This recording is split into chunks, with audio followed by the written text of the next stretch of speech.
చూడండి, కరెంటు బిల్లులు బిల్లులపై బాధుడు సాధారణంగా వాడుకున్న విద్యుత్కే బిల్లు, ఇప్పుడు బిల్లు పైన ఛార్జీలు, బిల్లు పైన మళ్ళీ ఛార్జీలు వేస్తున్నారంట. చూడండి, థర్డ్ పార్టీ యాప్ల ద్వారా విద్యుత్ బిల్లులు చెల్లించడం ఇక కుదరదు.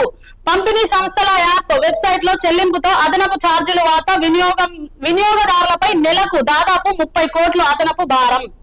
చూడండి, ప్రజలకు ఎంత భారం పడుతుంది, బిల్లు పై మళ్ళీ బిల్లు అంట, దాదాపు ప్రతి నెల 30 కోట్ల అదనపు భారం.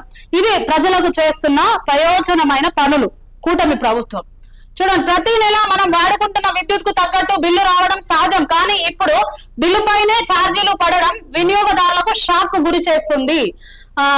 ఆశ్చర్యం ఏంటంటే బిల్లుపై మళ్ళీ బిల్లు ఏమిటని ఆశ్చర్యంగా ఉంది. రాష్ట్రంలో కూటమి ప్రభుత్వం కొలుగు తీరిన వేళ విద్యుత్ వినియోగదారులకు ప్రతి నెల దాదాపు 30 కోట్ల వరకు ఆర్థికంగా భారం పడింది. చూడండి, ప్రజలకు దాదాపు నెలకు 30 కోట్ల భారం పడింది. అది కూడా ఆశ్చర్యం ఏంటంటే బిల్లుపై మళ్ళీ బిల్లు అంట. ఇది ఎంతవరకు కరెక్ట్? ప్రజలారా మీరే ఆలోచించండి.